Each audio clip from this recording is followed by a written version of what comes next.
Welcome to Wine Road, the wine, when, and where of Northern Sonoma County. I'm your host, Marcy Gordon, with Beth Costa, Executive Director of the Wine Road. Thanks to Ron Rubin, we're able to keep our podcast rolling along. The financial support of River Road Family Vineyards and Winery allows us to keep recording, keep sipping wine, and keep sharing stories with our listeners. Check out their website at riverroadvineyards.com and explore their Chardonnay, Pinot Noir, and Old Vine Zinfandel from the Russian River Valley, as well as a finely crafted Cabernet Sauvignon from the Alexander Valley. That's riverroadvineyards.com. And hey, thanks, Ron, for allowing us to make this show happen. Welcome to episode 201. Wow. 201. Today, our guest is the living legend of wine, Carol Shelton, winemaker and owner of Carol Shelton Wines. Welcome, Carol. We're so glad you're here. Well, thanks, Marcy. I appreciate that. Yeah, I'm super excited. And you brought us a couple of bottles of wine. What is this that we opened here? Tell us about this one. This is my favorite wine of all the wines that I produce, and it's my 2022 Coquille Blanc. Coquille is the French word for scallop or shellfish, and it is a tribute to the scallops on my family coat of arms. But it also goes really well with seafood. And this is a white Rhone blend that comes from, the grapes all come from Paso, and Paso Robles, that is. And it's predominantly Grenache Blanc blended with Roussanne, Viognier, and Marsanne in that order. And it's all barrel fermented, each variety separately. It's an incredible pain in the arse to make because the vineyard is 5-hour drive for me to go check it one way. And I usually have to spend the night and all that. And then in addition, every barrel gets hand inoculated with different yeast strains.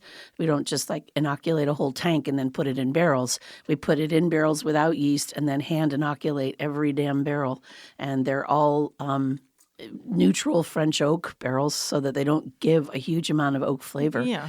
But then we stir every barrel every week for 7 months. Wow. So we just took it out of barrels about a week ago so that we can bottle the next vintage on April 22nd. So super labor intensive. Yes. But super delicious. I mean, you really get the Viognier, the body and the balance with that Grenache Blanc in here. Wow. This is lovely. The weight of it is really beautiful. Thanks. Yeah, that's what I like is I could just sit and snort this for about half an hour before I even put it in my mouth. I love all the different aromatics. Yes. It's got so much going on.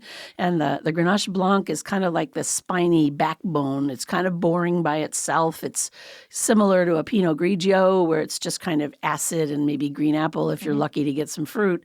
And that gives a backbone, like I said, and then the Roussanne puts flesh on the bones because it's fat and oily, and by itself it's kind of clunky and clumsy, and it's too fat, and so it needs the spine of the Grenache Blanc. So together they're a perfect marriage. Good in concert with that. Yes, exactly. And then the Viognier dances around. Yeah, it is like a chord.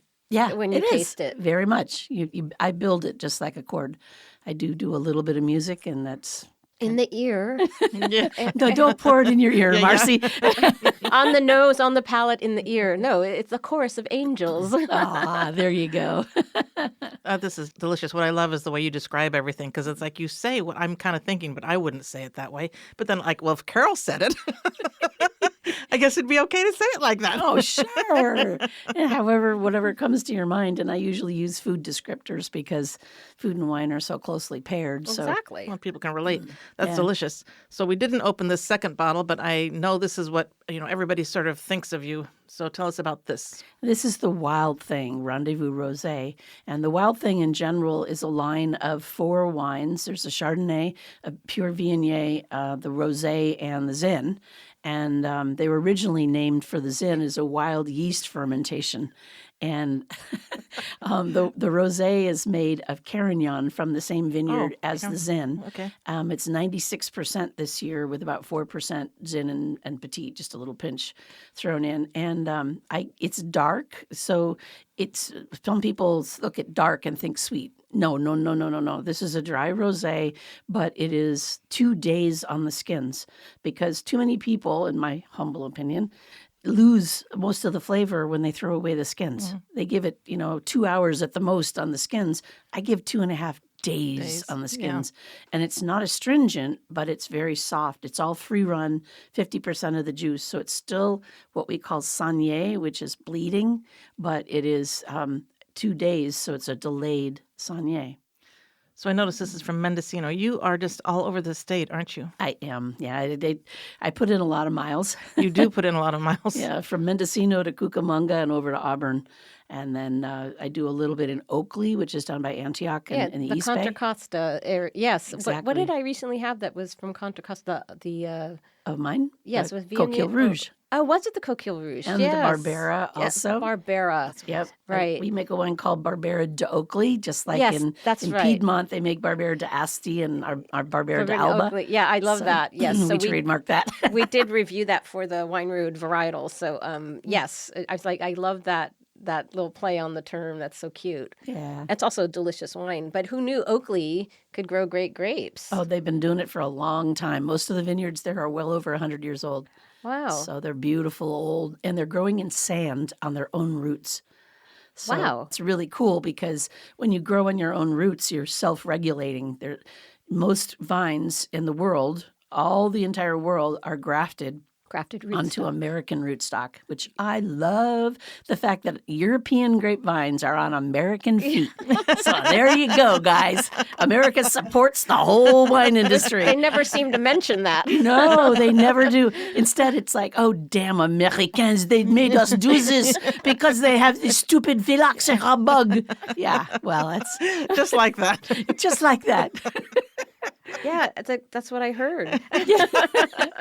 Yeah, so they lose a little bit of the vine's natural self-control, and they are dependent on the rootstock's ability to take up water or not, and to survive in a heavily water-soaked condition versus a drought condition or a salty soil condition. There's all kinds of things that rootstocks control. So they self-regulate that. So it's almost like if you're on grafted on American rootstock, it's like you have a prosthetic leg. Yes, exactly, very much. Huh. Yeah, and they have to learn how to control their prosthetic leg. How to make that work. Well, that's amazing. You're such a font of information. I just love being around you. I can never not learn something. After 48 years in this business, I think I learned a thing or two. Yeah. But it comes so freely and so clearly. Like when I hear you explain something, I immediately get it. When some people kind of go on this walkabout and you're like, you've lost the thread, you've lost me, but you're very... Really, you should. Do you teach? Have you taught classes? I have actually, quite a bit. I used to go back to Davis and teach at UC Extension, and those teachers have moved on, and so it's a long way to drive. So now I just do it at Sonoma State once in a while, but mostly at the J. Mm-hmm.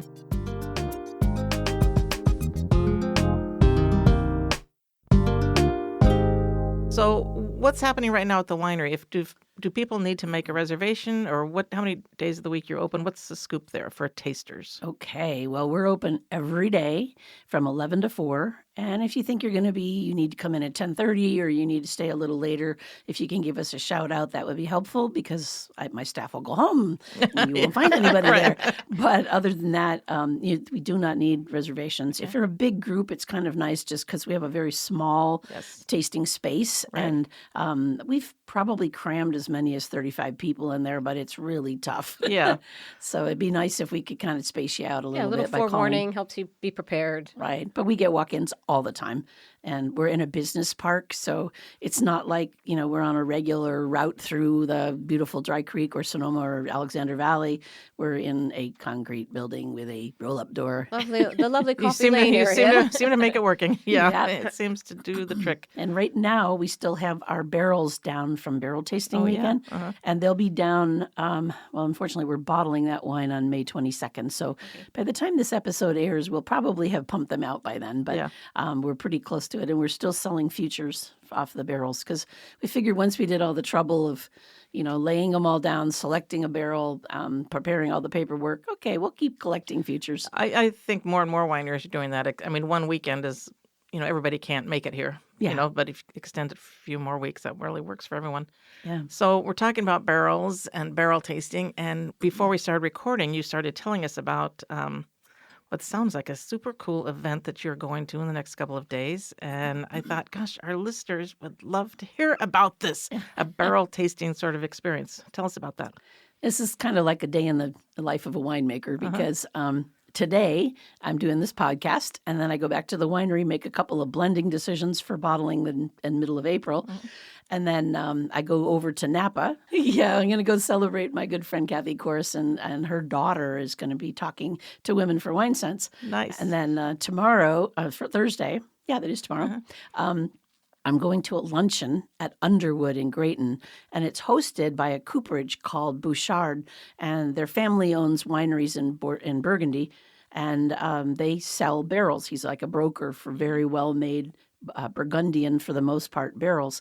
But what I buy from them is actually Hungarian barrels. They own a cooperage called Euro Cooperage, and I got suckered into trying them for the first time, mostly because the son of the owner was very cute, but he's still very cute. But unfortunately, I think he got married. I liked having you talk about the blonde locks. Yes, he's got these curly blonde. He's just amazing, and he's got this great energy. But I see him on Facebook, and I think he found himself a lady over in France. So, darn. Oh well. But anyway, he convinced me to try these Hungarian barrels, and what he said to me was, there are two distinct regions in Hungary for the wood. And just like in France or in America, the grain thickness or tightness depends on where it's grown and how humid and hot it is. So in France, the Limousin oak is closer to the the Atlantic toward Bordeaux, and is warmer and hotter. And the colder areas like Nevers and Trançay are in the north, and there's tighter grain. In Hungary, in the northeast, it is near Budapest, called Tokaj, and they have much tighter grain oak, and it's more similar to French. But then in the southwest, there's another area called Mecsek, and Mecsek. And I love the word. I just think it's a cool word. And the grain is much wider, and they're creamy and chocolatey, and they add so much to my Zin. Right. So we're not talking huge amounts here, but in one, say, 300 case batch of Zin, there might be 2 barrels. Right. New, and then maybe 2 one-year-old barrels. I think maybe consumers don't really understand, like your barrel program is as much as anything else, because the tightness or the looseness of the grain really adds to that flavor profile. And so tighter versus looser can you explain what that does? Yeah, for me, French oak is very, very bony because most of it has very tight grain. So it doesn't give up its creamy vanilla flavors right away. It takes quite a while. And so it ends up just being a big mouthful of tannin, and it gives good structure to a wine as a backbone, kind of like the Grenache Blanc did in this Coquille Blanc. But the wider grain is creamier, fatter, and richer, kind of like the Roussanne was in the blend, and adds more weight and more developed, broader flavors and more vanillin. So I think barrel is so interesting because it's something most people don't think about, but it's such a huge component of what the end result of a wine is. Absolutely. And there's so many barrels. But I was asking you earlier too, have you ever used acacia? Because when I was in Croatia, they use a lot of acacia barrels, and I hadn't really heard that before. But what is that, like a medium tight or? It's actually not oak. It's actually the black locust tree. It's not an oak tree. Right. Yeah. And acacia around the world is a different tree. In Africa, it's kind of like the thorn trees. And in Australia, it's different. In California, it dumps all that yellow pollen all over your car. They're different. Yes, they call it acacia, but it's different everywhere because acacia here and in Europe is not the same thing. Exactly, yeah. So the barrels we get from acacia are often kind of peachy colored. They're more than just the straight sort of yellow, piney looking or oaky looking wood. Right. I guess it is oak. It should look oaky, huh?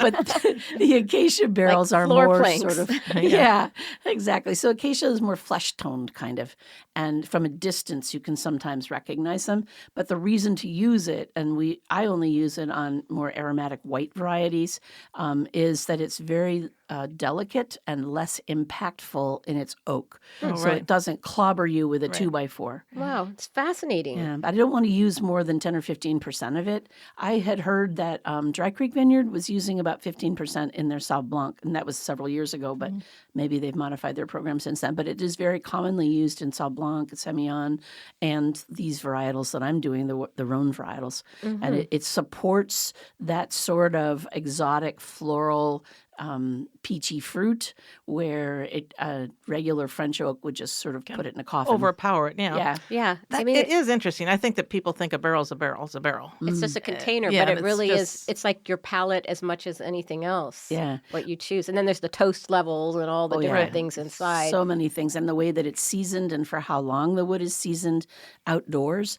You know, American oak has a bad rap because we started using American oak to make whiskey barrels. And so the wood was not, first of all, sawn because American oak trees grow straighter. So by sawing, you're not going to go across the grain. If you saw French oak, the grain is deviated, so it will actually lead the wine right out of the barrel through the stave because the grain doesn't follow the length. So it's like draws it. Yeah, through it's almost like a straw. Like a capillary action kind of thing. Right. And American oak also has something, it's kind of complicated, but they're called tyloses. They're like oak sugars, and they plug up the capillaries tubes of the actual oak grain so that it stops the leaking as well. And we once tried, when I was back at Rodney Strong in my old time, a chestnut barrel. And it leaked like a sponge. Oh, my It was gosh. crazy because it didn't Wow. have the tyloses. Yeah. And the flavors weren't worth it, so we dropped that project. But so that's one big deal with American oak. The other was that they would take the wood and stack it up in a great big building, like 10,000 square feet, and turn on a heater and age Super dry it, yeah. super dry it, right. Well, that didn't get the wood in the middle, and it was like too fast for the wood on the Inconsistent. outside. Yeah, so what the French do, and now what good American oak producers do, is stack it up outside, like kind of log cabin style, all the way up, and these piles are probably 20, 30 feet in the air, and you just walk through. You feel like you're walking through a forest, but it's pieces of wood and not trees. Yeah. And the rain leaches out harshness, and the heat will dry them back out again. The sun bleaches them. So it's a much more gentle kind of wood that comes from it. It's not as harsh. And then the toasting, American oak barrels for whiskey were required to be charred, blackened over a gas flame, where French oak and better American oak for wine barrels are done over hardwood flame. Can't be pine, or you deposit Retsina you'd flavors get the, inside the barrel. But it's such like smoking salmon. You're going to do it in alder, maple, or hickory. You know, you're going to get different flavors, what you burn on the toasting wood. So it's all very, very specific.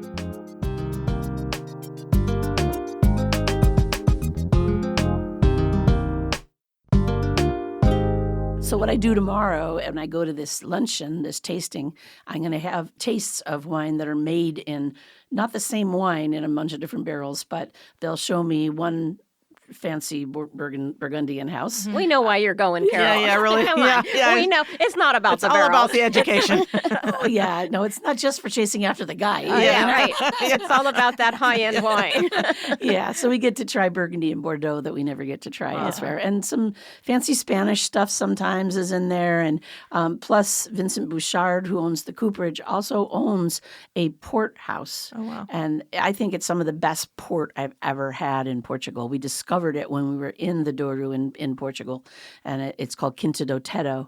And he does an amazing job that integrating the brandy that they use to stop the fermentation. Right. If you don't integrate it, it does what they call proofy.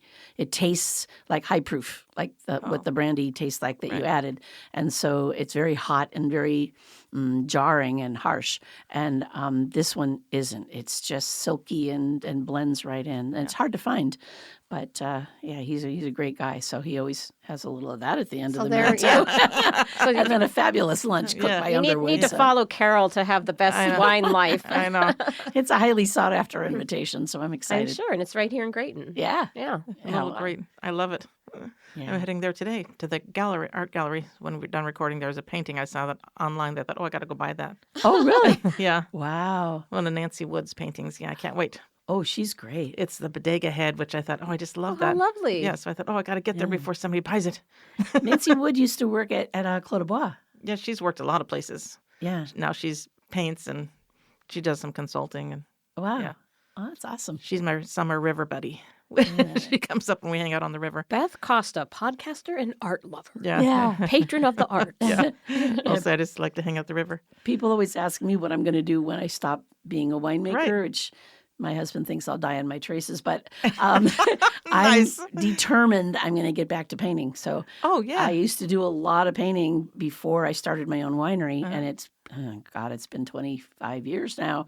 I haven't picked up a paintbrush, but since we lost everything in the fire, Yeah. I lost all my paintings, All your paintings. all my paint, all my brushes. Yeah. So we've been slowly reconstructing. Yeah. I'll find something on Facebook Marketplace. Oh, somebody's selling their brushes, or Yeah. somebody's got a box of craft supplies or whatever. Right. So I'm going to get back into it. And I'm really looking forward to it. And there's a woman I just discovered. You got to look at her paintings.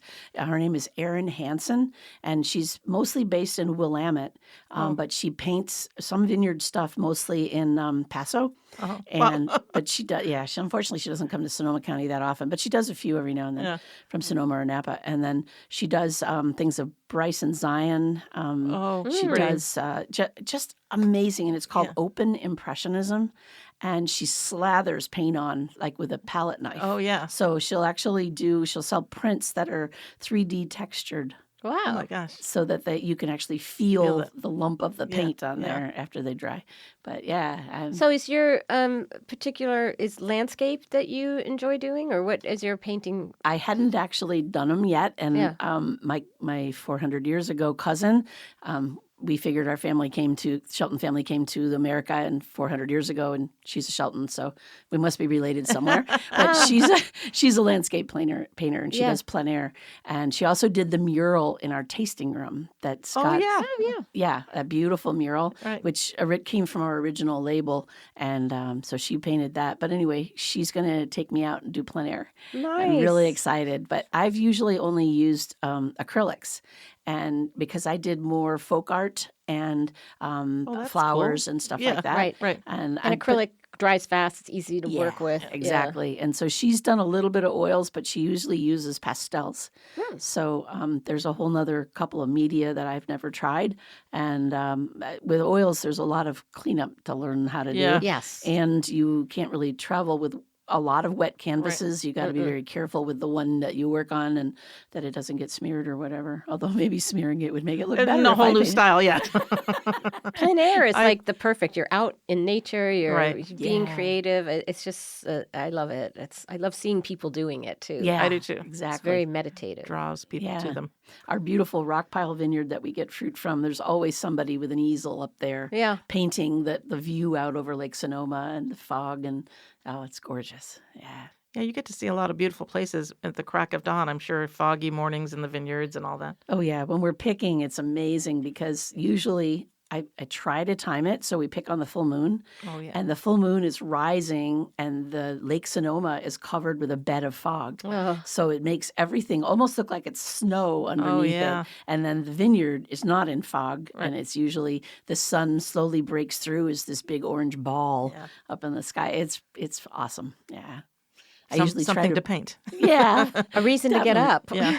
I try to bring my cellar guys up there to help sort the grapes. That's the main reason I'm up there. And I'm always there every time we pick. I'm helping to sort anything that I don't want out of the grapes. Sure. Yeah. Right. Leaves or raisins or rot if there was any rain or anything else, right? And I mean, I figure if it gets to my winery, I got to pay for it. If I dump it out in the vineyard, I don't. It's not your problem, right?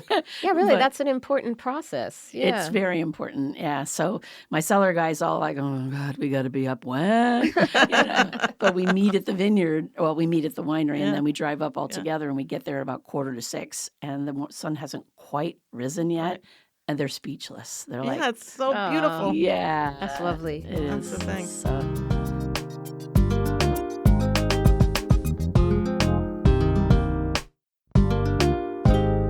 So anything new we need to tell people? How often are you at the winery? Because, I mean, I love Carolyn for sure.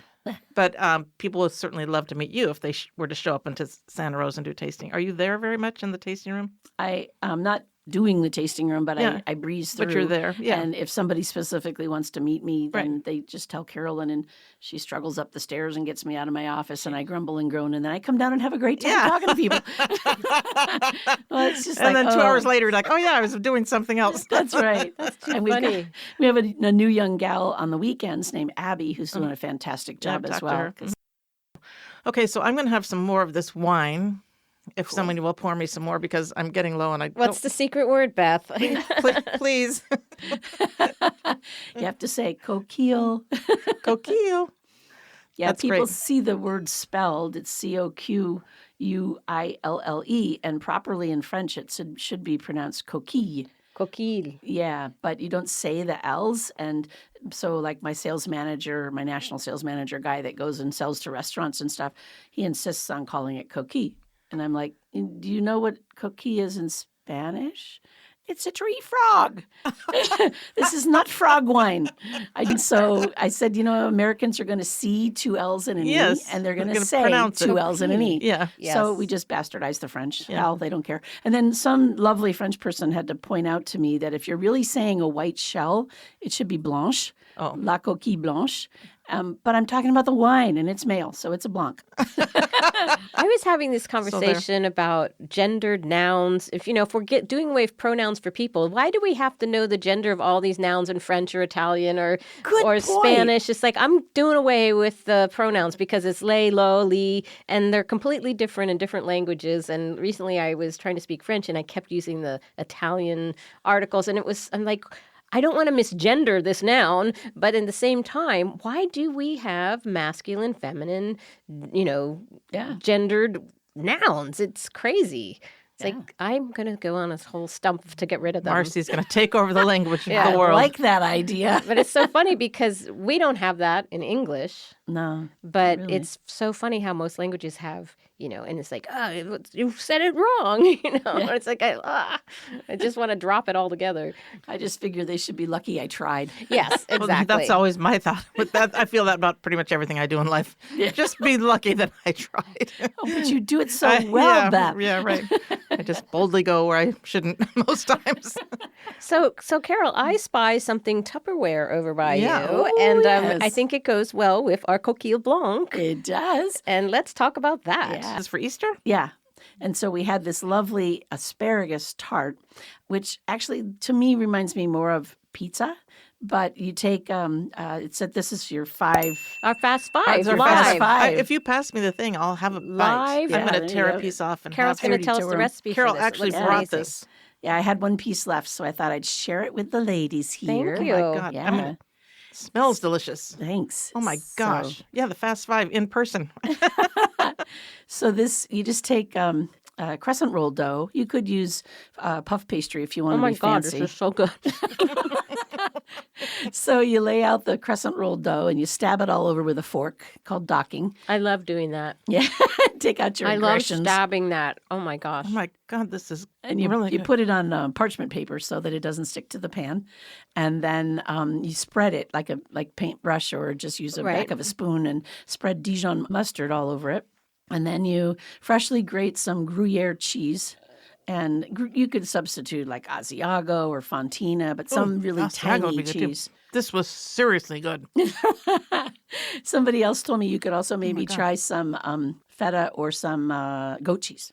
Anyway, some kind of cheese, just like you would on a pizza. Right. And then you shred it and sprinkle it over the top of the mustard. Right. And then you cut the asparagus into like 2-inch pieces. Right. And sprinkle that over. And you could even make a fancy pattern, like a little herringbone or a little, plaid or something like that. Stepping up the game. Family crust. Depends on how much you want to impress your guests. Yeah. And then you take a little parmesan and sprinkle that over the top, a squeeze of lemon juice, and a sprinkle of like Herbes de Provence. And then in the oven for how long?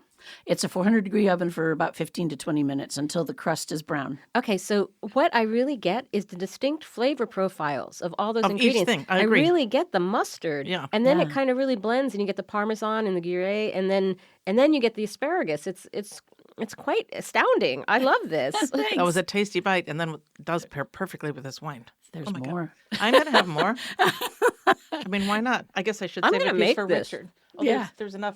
Okay, I'm gonna eat it all. Yeah. I was going to tear it. There is a piece left for Richard if he wants it, if someone wants to tear a piece.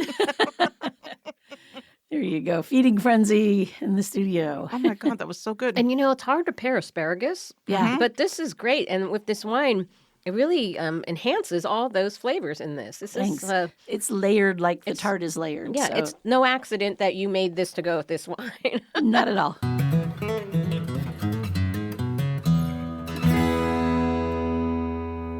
It's funny. When I first made this wine, I had to come up with a name for it because it's a blend. It's not one beautiful varietal. And as we all know, if you want to name a varietal on the label, it's got to be 75%. Right. And the biggest percentage is about 40, which would be Grenache Blanc usually.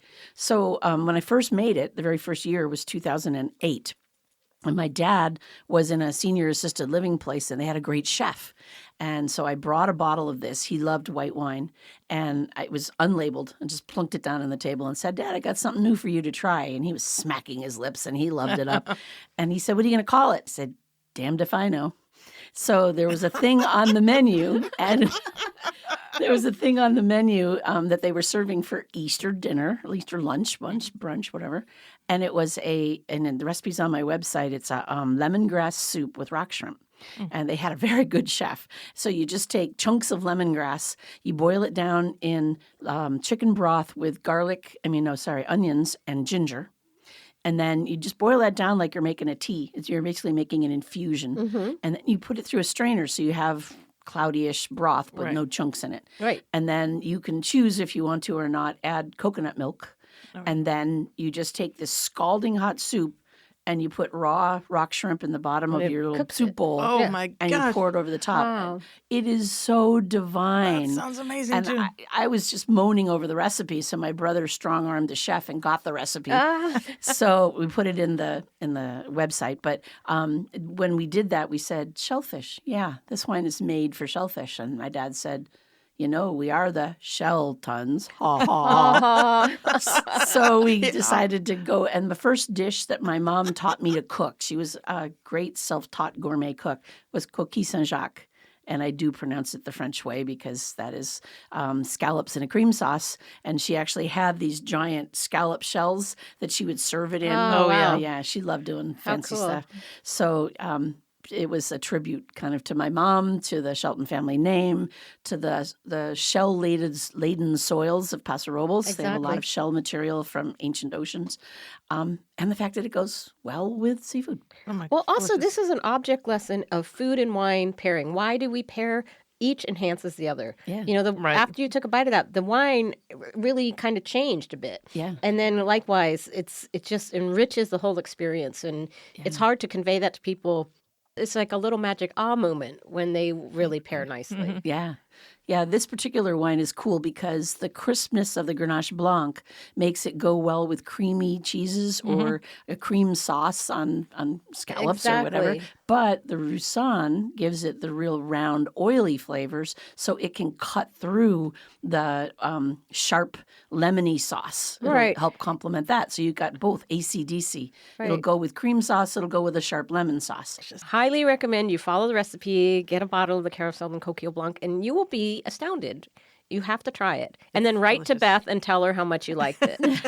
At beth@wineroad.com. That's right. And then we'll pass the comments on to Carol, and it'll be a full circle of wine and Kumbaya. unity. Kumbaya. Kumbaya moment. Thank you. I remember we were pouring next to you at one of the wine festivals. Might have been Rancho Mirage or something. And I poured some of this for you, and you were like, oh, my God. I said, I guess she likes it. I guess that was a good thing. The slow, oh my God, is always a good signal from Beth. It's funny because when we come for our podcast, people bring a wine every time. And really, when we're recording in the morning, it's like, I don't really even know if I want to try this wine.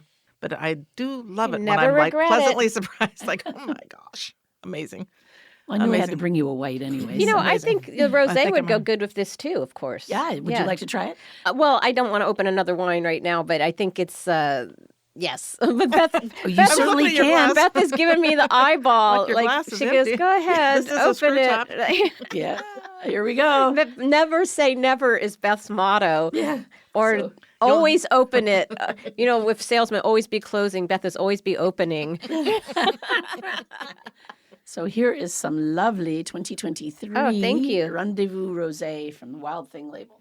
The color is beautiful, though. The color's like some gem. Yeah, I drink a lot of cranberry juice, and it's kind of the color of cranberry juice.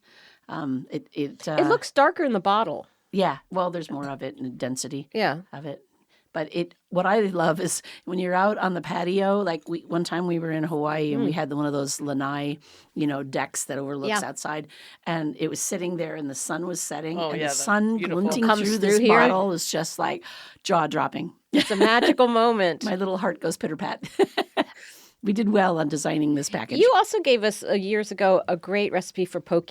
Yes. And I think this would go great with that as well. The Coquille Blanc or the Yes, Rosé? both. Yeah, I designed it for the Rosé, but yes, it would go well with the Coquille Blanc too. Yeah. Oh, my goodness. Yeah, I'm glad we made that choice. It's very strongly strawberry with a little watermelon maybe thrown in and maybe almost a little bit of tart cherry. And it's got a weight to it, so it's more like a chillable red. So you could put this with any kind of food. I've had it with steak. I mean, it's amazing. Yeah.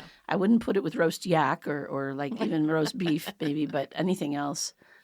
I remember one time we were... A little touch of thyme in there. Yeah. That's so nice. Yeah, almost the Herbes de Provence kind of mixture. Yes, exactly. Yeah. So, not all rosés are pale. And the ones that are just modeled after Provence and the Brangelina Chateau Miraval brand. Yeah, well, it's now only Brad Pitt. It's only the Brad brand. But exactly. But that all is one style that was made popular by the movie stars and musicians and stuff. But this is modeled after a Tavel, Tavel. Exactly. That is in the Southern Rhone. Mm-hmm. And that's exactly what it is like. And also Rosados from Spain and Italy. They're much deeper in color, and because they spent that extra time on the skin, they're deeper in flavor. And if you know my wines, the big thing I strive for on every single wine I make is depth of flavor.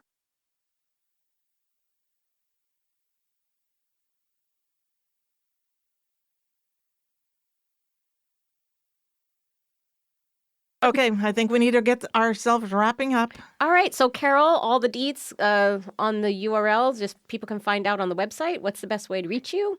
So we are www.carolshelton.com. All right. Don't stick the word wines in there. Just say Carol Shelton. carolshelton.com.